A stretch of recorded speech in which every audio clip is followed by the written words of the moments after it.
Bien, jóvenes, vamos a avanzar la clase de hipertensión endocrinal. ¿Okay? Un poco aquí de incomodidad para mí, pero vamos igual a avanzar.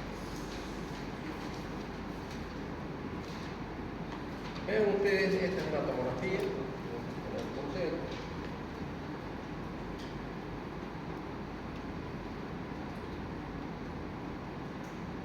Este es un corte de la tomografía de cráneo, donde vemos imágenes, en este caso un coágulo de sangre, una imagen hiperdensa, que no existía antes, lo que genera un aumento de la presión intracraneal. Estamos hablando de la presión intracraneal.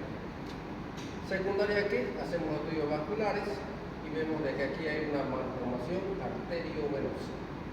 Esa es la consecuencia o la que da origen a este sangrado. En esta imagen de abajo vemos acá un tumor. Está igual, y acá un hematoma traumático. Que todos estos procesos generan hipertensión endocrinal.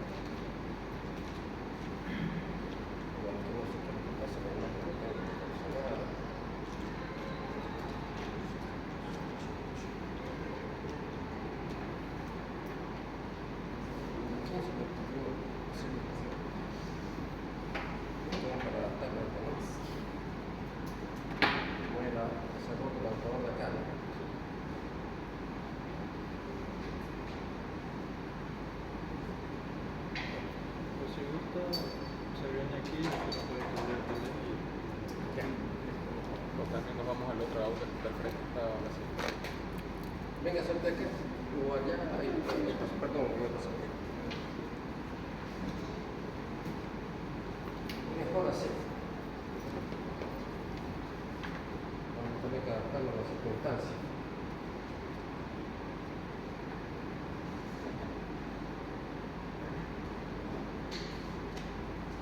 Bien, un poco distorsionadas las imágenes, pero parece que la conexión es buena. Fíjense en este corte de aquí abajo, donde veo aquí un gran hematoma. Si ustedes se imaginan, este corte es de todo el cráneo y su contenido. Ven el volumen que representa este hematoma, la cuarta parte de la cavidad craneana. Lo que no existía antes, ahora genera una hipertensión endocrinal. ¿Por qué se ven estas líneas?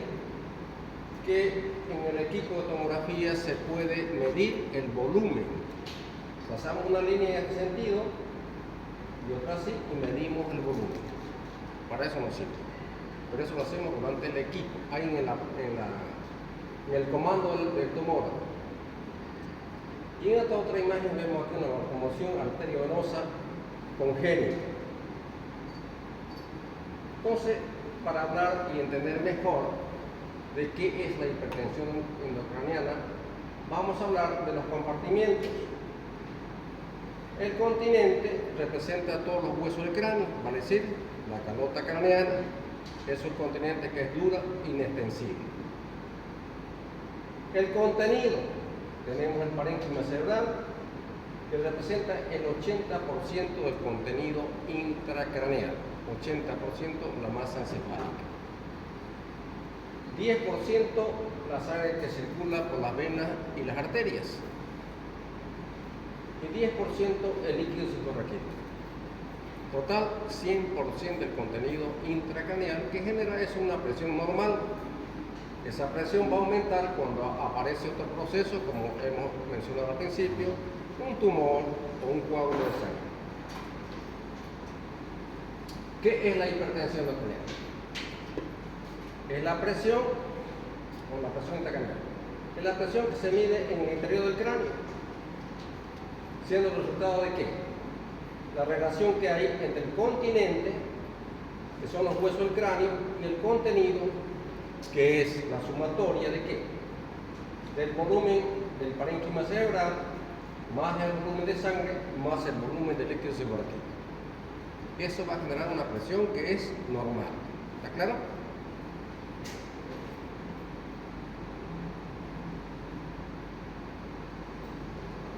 Y la hipertensión endocraniana. Valores de referencia. Vamos a hablar de los valores normales.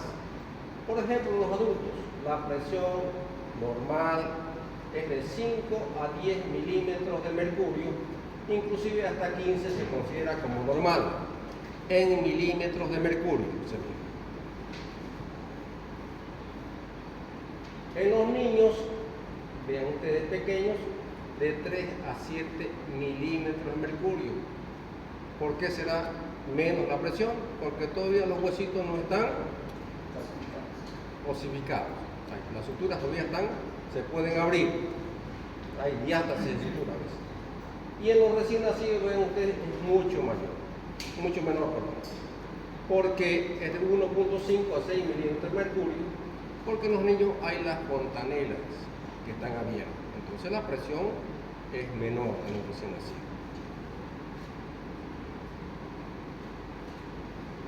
Y nuevamente repasamos: contenido intracraneal, parénquima 80%, volumen sanguíneo 10% y volumen de cefalorraquídeo otro 10%. Total, el 100% del contenido intracraneal.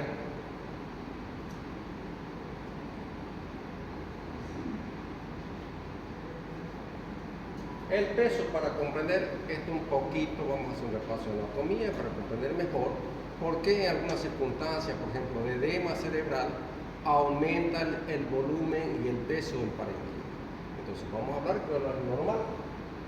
El peso, por ejemplo, es de 1200 a 1300 gramos, que lo hemos estudiado en anatomía. Representa el 2% de nuestro peso corporal. Una persona, por supuesto, con un peso normal de 60 kilos. Consume el 15% del gasto cardíaco y el 20% del oxígeno que inspiramos. Nos referimos al encéfalo. ¿Cuándo se incrementa este volumen? En los edemas cerebrales. Aumenta el volumen y aumenta el peso en los edemas. Este edema puede ser de origen vasogénico, citotóxico e intersticial. La causa más frecuente, ¿cuál es? La hipoxia.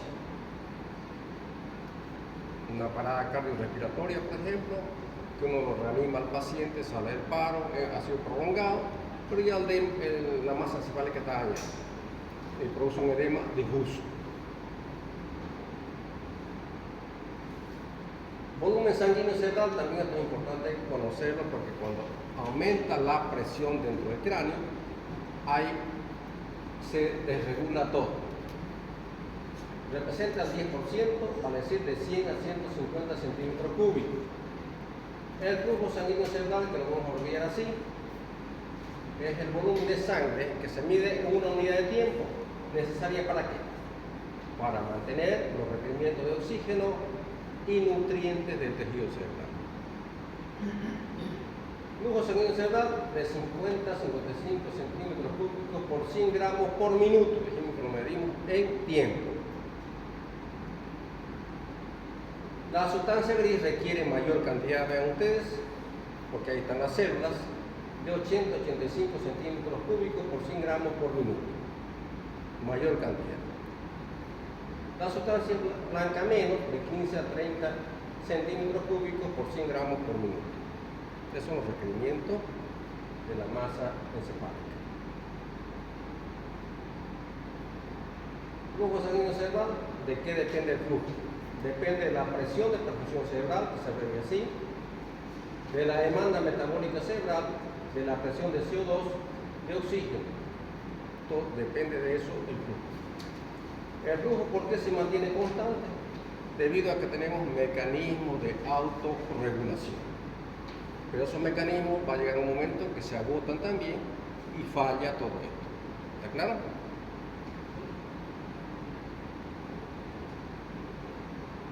En la fisiopatología, la presión de perfusión cerebral, como vamos a decir, es igual a la presión arterial media menos la PIC. ¿Qué es la PIC, jóvenes? Presión intercraneal. Muy bien, excelente. En condiciones normales, hay que saberlo, presión de perfusión cerebral de 50 a 150 milímetros de mercurio, todo en milímetros de mercurio. La PAN de 80 a 160 milímetros de mercurio y la PIC de 0 a 15, hemos dicho, para un adulto. ¿Está claro? Condiciones normales. Mecanismo de compensación. la famosa doctrina de Monroe. Si agarran un libro, lo van a ver bien todo detallado. Lo mismo que hemos dicho. La doctrina dice que el volumen de parénquima cerebral más el volumen de sangre más el volumen del líquido subarraquídeo dan una presión normal, en circunstancias normales. Pero si aparece una masa que puede ser un tumor, un hematoma, el edema, esa presión va a cambiar, va a aumentar. Entonces, eso es lo que se denomina hipertensión endocrinal. Fíjense acá en este esquema que lo van a comprender mejor.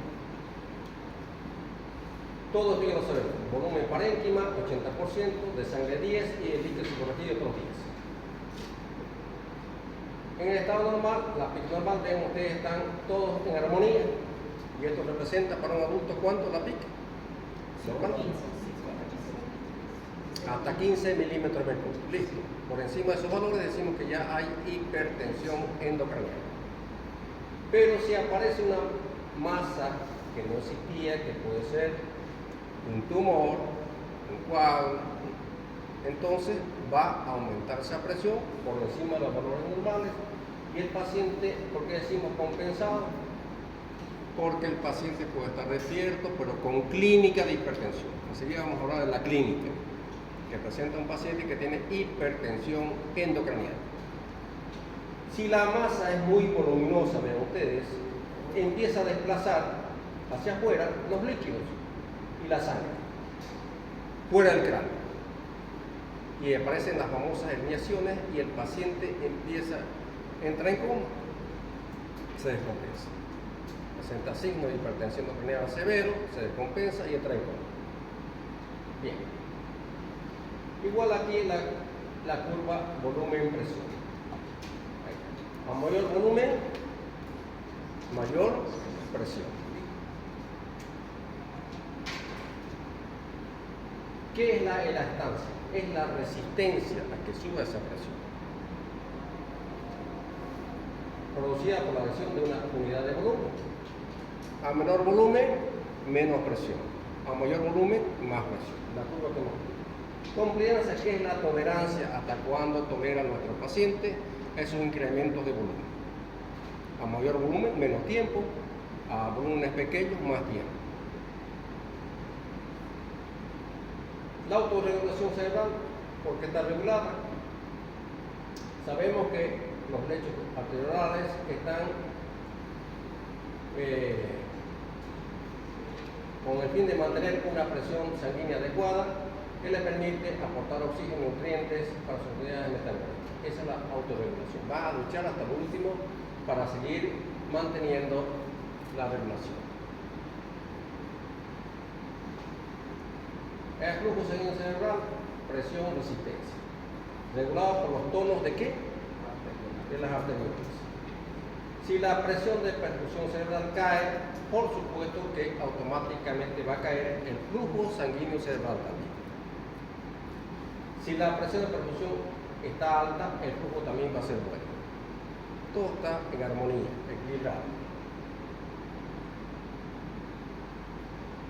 Y la autorregulación está medida por resistencia cerebrovascular, que el flujo es igual a la presión de perfusión cerebral menos la resistencia vascular cerebral.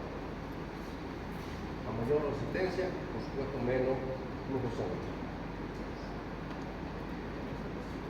Los mecanismos, hay teorías, vamos a hablar de la metabólica, un poquito de la miógena, de la química, la actividad sanguínea y la neuronal para comprender un poquito más lo que es la hipertensión y lo que genera como fisiopatología.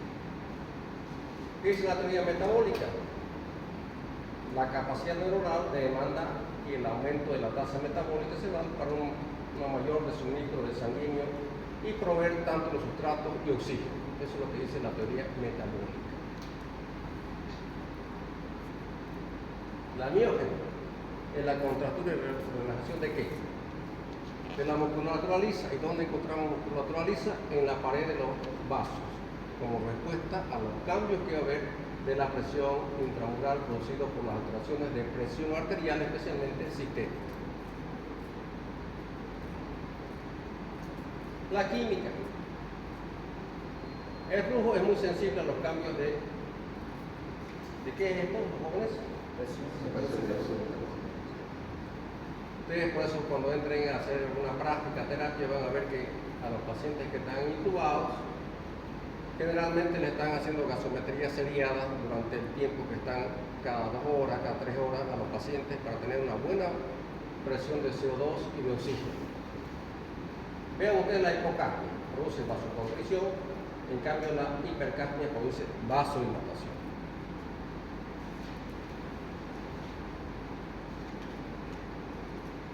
La teoría de viscosidad sanguínea: a mayor hematocrito como la sangre, más espesa y circula menos. A menor hematocrito, entonces hay mayor velocidad circulatoria. Eso es lo que dice.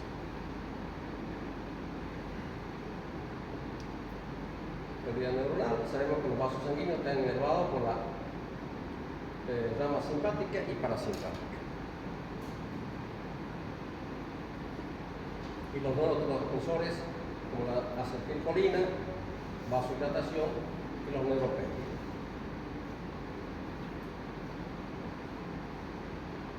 Entonces, en la hipertensión intracraneal, ¿dónde va a estar el conflicto? ¿El continente qué es? Los huesos del cráneo. ¿Y el contenido? El encéfalo 80%, la sangre el 10% y el líquido suprarraquídeo otro 10%. Ahí va a estar el conflicto.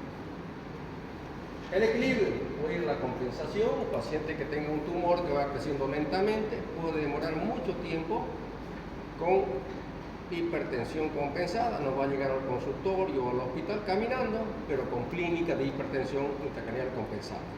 En cambio, el que entra en una hipertensión descompensada, ese paciente nos va a llegar en una ambulancia en coma, ¿sí? O intubado, para que tengan una idea de cómo se maneja la presión dentro de nuestro cráneo. Entonces, ¿cuál es la definición de hipertensión? Un aumento de la PIC por encima de los valores de referencia o normales. Ya hemos hablado del adulto, del niño y del recién nacido. ¿Cuándo aumenta esta presión? Cuando se han agotado los mecanismos de compensación. Ahí empieza a subir.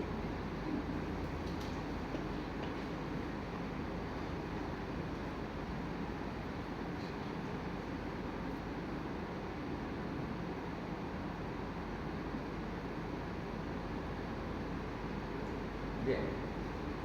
Efectos de la hipertensión intracraneal. Trastorno de los compartimientos. Para que entiendan qué es un compartimiento, tenemos la fosa anterior en el cráneo, la fosa media y la fosa posterior. Son los compartimientos que hablamos neurológicamente dentro del cráneo. Repito, fosa anterior, la fosa media y la fosa posterior.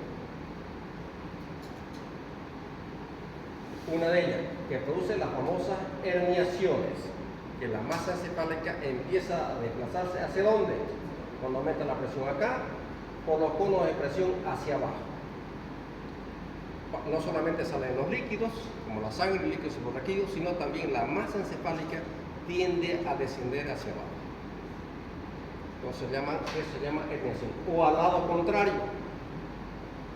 Si el hematoma está en el lado derecho, la masa encefálica es desplazada al lado izquierdo. Y por supuesto, disminuye ¿qué? La presión de ¿qué? De ejecución cerebral, que lleva a ¿qué?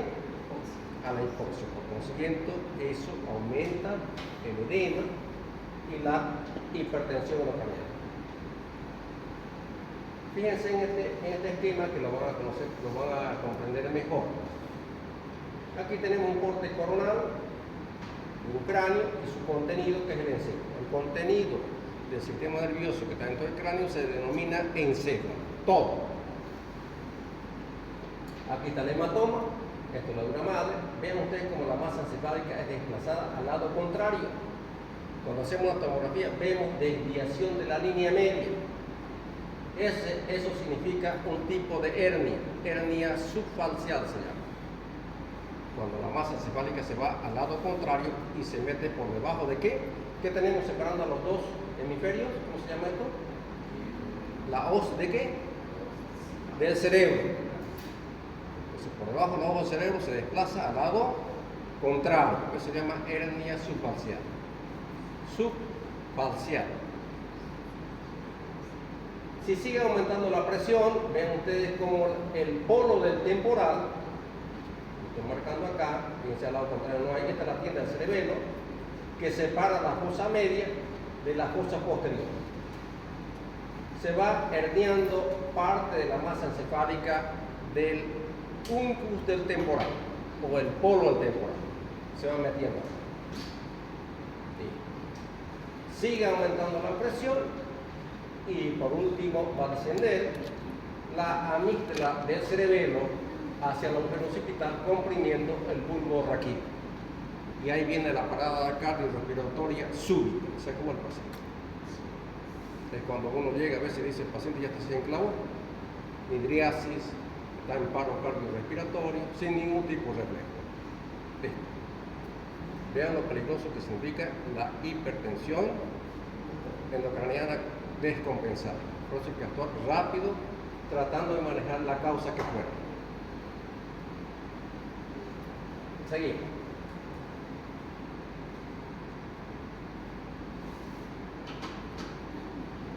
La subfacial, como les dije, desplazamiento de qué? De la masa encefálica al lado contrario. Si está en el lado derecho, se desplaza hacia el lado izquierdo por debajo de la hoz del cerebro. Eso denomina hernia subfacial. Queda compromiso de la arteria cerebral anterior, como clínica da complicaciones, infarto del hemisferio medial y una paraparesia. ¿Qué es la paraparesia, jóvenes? Disminución de la movilidad de los miembros. Claro, disminución de la motilidad de los miembros inferiores. Paraparesia. La hernia del uncus, del temporal, o tentorial también se llama porque se mete al tentorio o la tienda del cerebelo, por ahí. ¿Qué da como clínica? Esta es la más frecuente que uno ve, da como compromiso un tercer par craneal del mismo lado y una hemiparesia o hemiplegia del lado contrario. Entonces los antiguos cirujanos o neurocirujanos se llevan por esos signos clínicos. ¿Cuál es la clínica del tercer par craneal? A ver, ¿quién me puede decir? Cuando se afecta al tercer par craneal, ¿qué da como clínica? Eso, muy bien, tosis palpebral, lo vemos al paciente así, por más que esté despierto o estuporoso, con el párpado que no lo puede abrir de un lado, de ese lado está la lesión. Y cuando levantamos el párpado que vemos en el ojo desviado hacia afuera y dilatación de la pupila. Tres cosas, compromiso del tercer par craneal. Sí. Y del lado contrario, vemos una paresia o plejía. Como dice acá abajo, hemiparesia contaminada, midriasis del mismo lado, con compromiso del tercer par craneal. ¿Hernia de qué? Del uncus del temporal.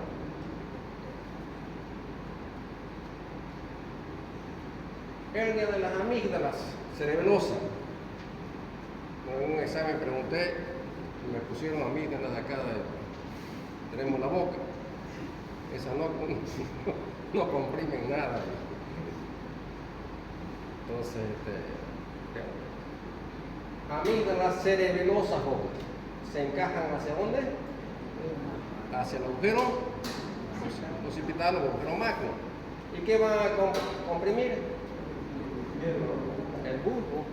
¿Qué centro importante hay ahí? Cardiorrespiratoria. Y de pronto aparece el paciente con una parada cardiorrespiratoria. ¿Listo? Hasta ahí llega nuestro paciente. ¿Está?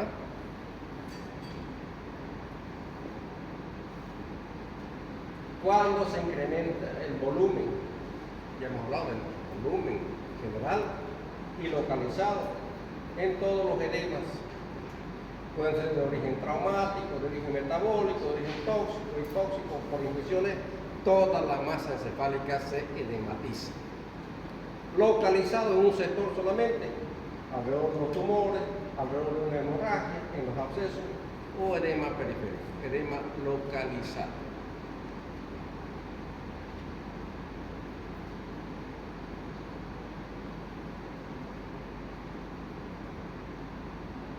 incremento del volumen sanguíneo cerebral, por obstrucción del flujo venoso, por trombosis de los senos, posición inadecuada de la cabeza. A veces ustedes cuando entren a terapia o cuando vamos a la emergencia van a ver pacientes intubados que están en coma, tienen la cabeza más alta que el resto del cuerpo, unos 30 o 40 grados.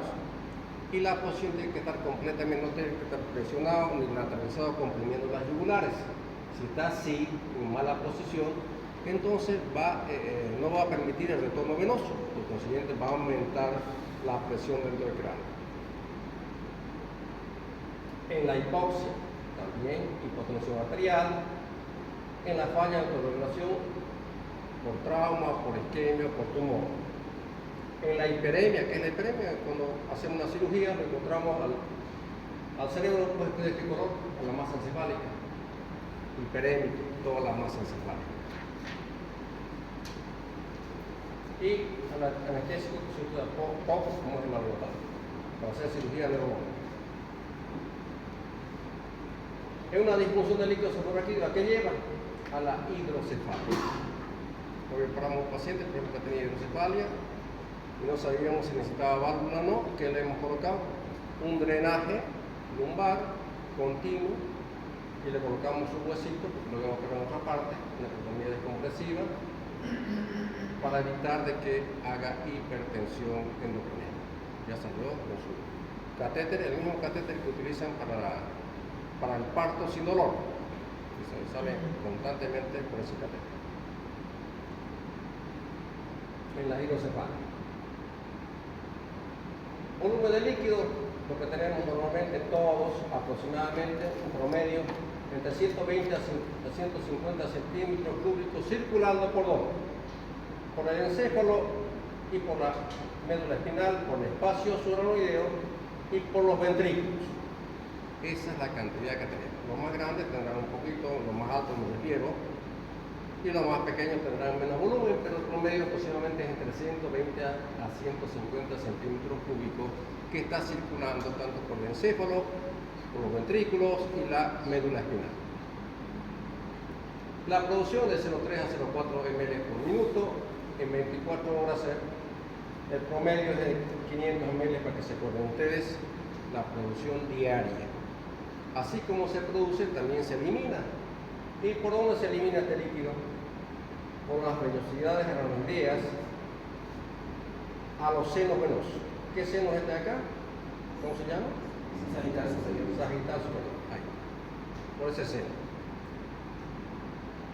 Cuando hay un proceso en el cual se obstruye la eliminación, una fibrosis, por ejemplo acá, ya no se puede eliminar y por consiguiente los ventrículos empiezan a dilatarse y se llama hidrocefalia.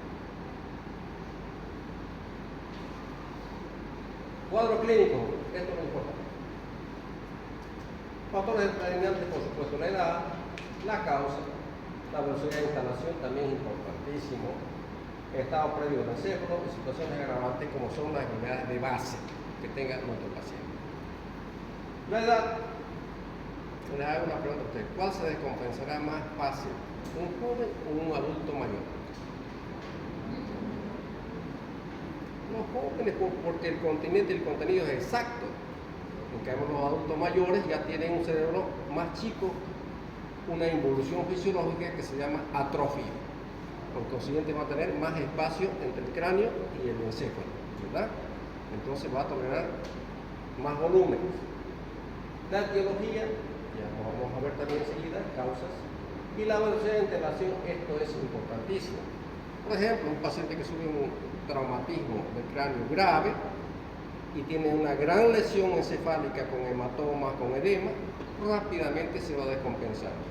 En cambio, un paciente que tiene un tumor dentro del cráneo, que va creciendo lentamente, va a tener clínica, pero no va a estar descompensado. Entonces ese paciente tiene tiempo para llegar a un médico. En cambio, el otro ya va a llegar directamente en su ambulancia.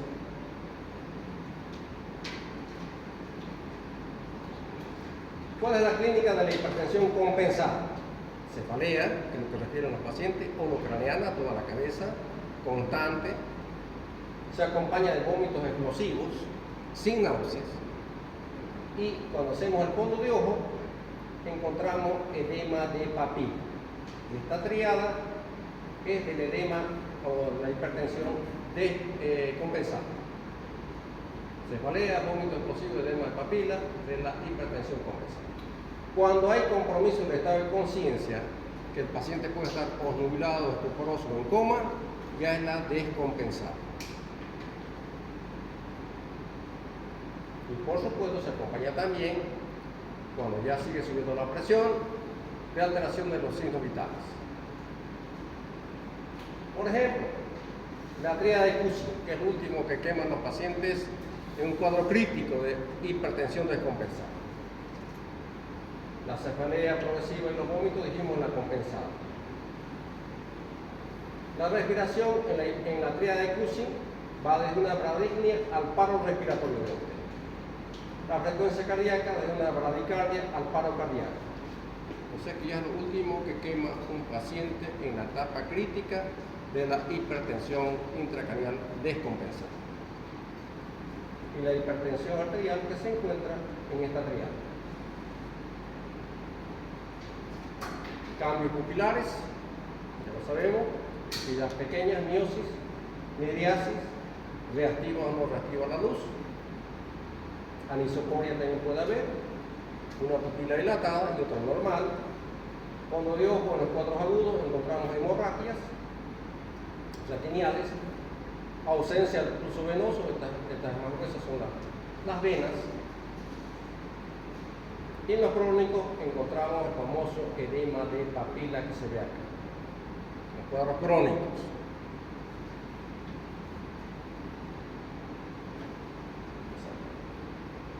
Método de diagnóstico.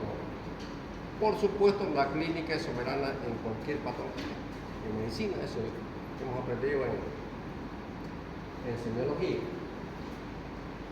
Y por supuesto, nos apoyamos ¿en qué? En las neuroimágenes, especialmente la tomografía, que es la más rápida. Después nos apoyamos también en el registro y trazado de la PIC. Cuando tenemos los medios para medir la PIC, le podemos colocar al paciente directamente en su cama.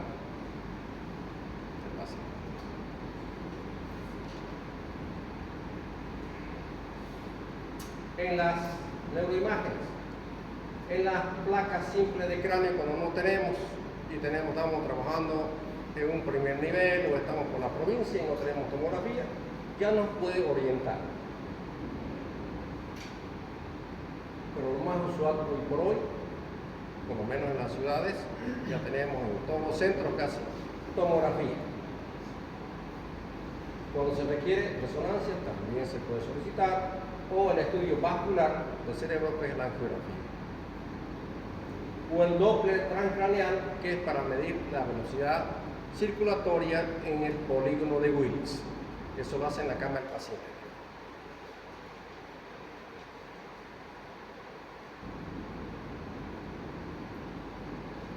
En la radiografía de cráneo ya se puede ver, por ejemplo, cuando es un cuadro crónico, como si alguien pusiera los dedos manchados en una pared, lo que se llama las impresiones digitiformes.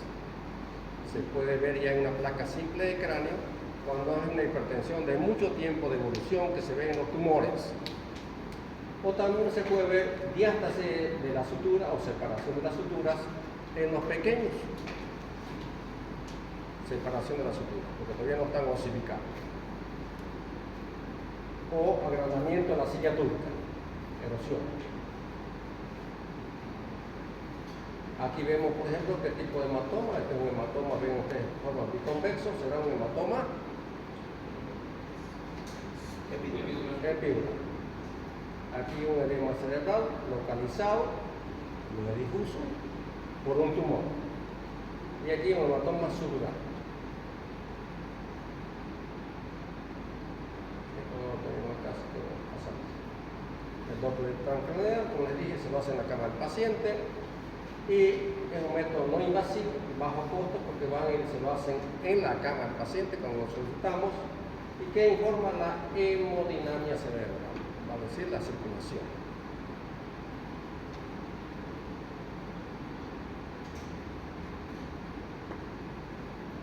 La resonancia magnética para casos especiales que uno requiera mayor información respecto a alguna patología, especialmente tumoral, es la que nos da mayor resolución en las imágenes.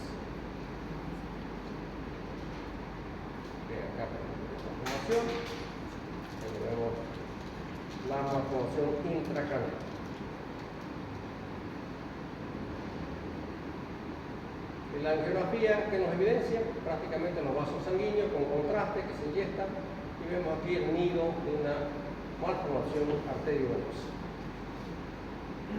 Tratamiento, por supuesto, monitoreo no invasivo, clínico, por imágenes se puede hacer un seguimiento, invasivo ya de forma directa o indirecta.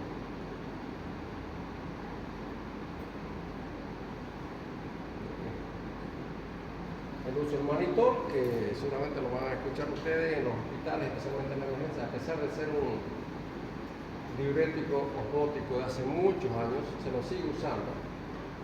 Más aún con la crisis que están pasando en los hospitales, ahora estamos volviendo a utilizar medicamentos que ya no se usaban.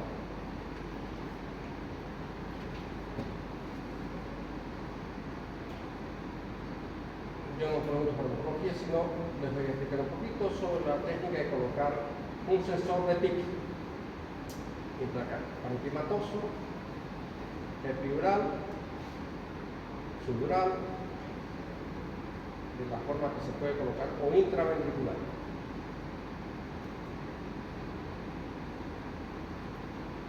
Y eso va a un traductor que se va a mostrar enseguida y que nos va registrando la PIC en forma continua.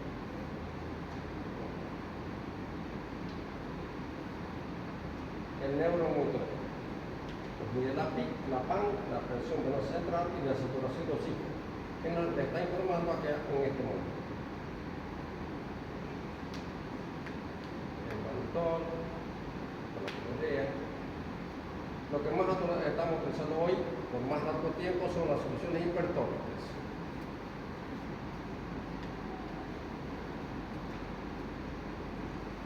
Y la hiperventilación controlada.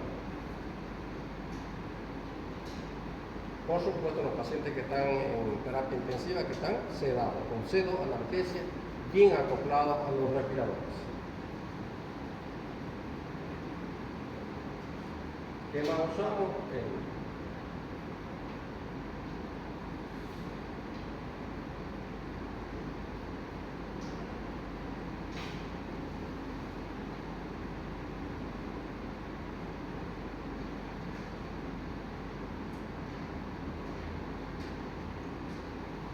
Por supuesto, y el mejor mecanismo para disminuir la PIC, ¿cuál creen que es? Cerramos el incremento, la hiperventilación, y aquí va. Si fuera un hematoma, ¿qué se hace? El quirúrgico, evacuar el hematoma. Una craniotomía descompresiva, cuando ustedes sacan el hueso, la PIC baja, solamente sacando el hueso un 10%.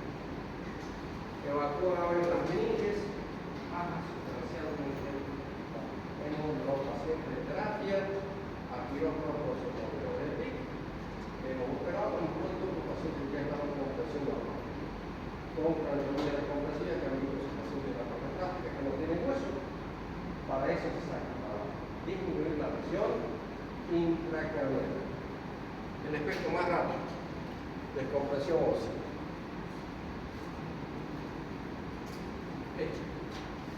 ¿Alguna pregunta, mis estimados estudiantes?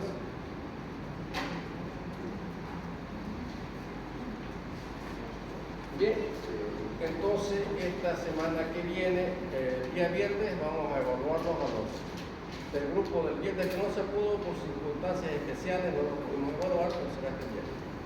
A partir de la próxima semana vamos a empezar la evaluación para el segundo parcial. Ya casi todos los grupos tienen su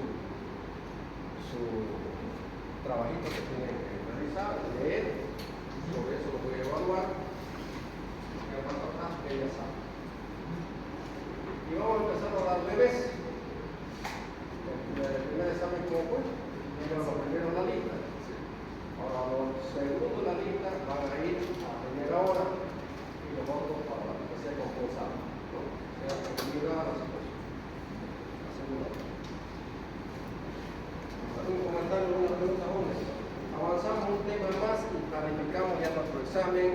segundo parcial. Y después vendrá el final.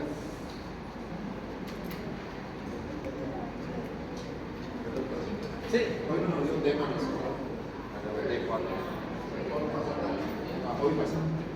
Solamente la ese 12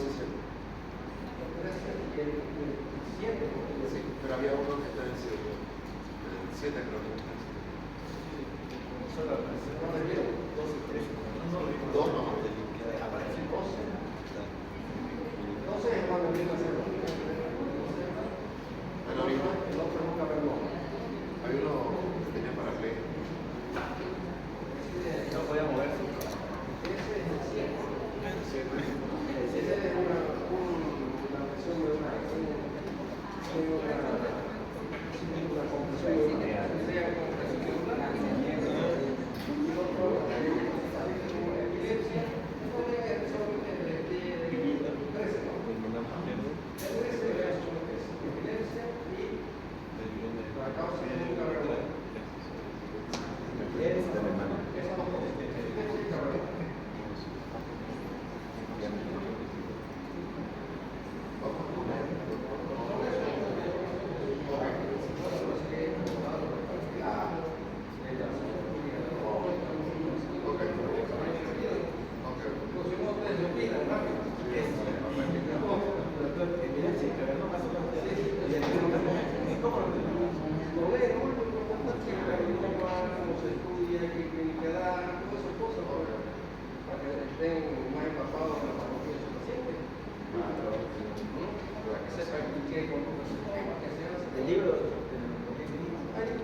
¿Alguna pregunta de demás? Sí, me amigo.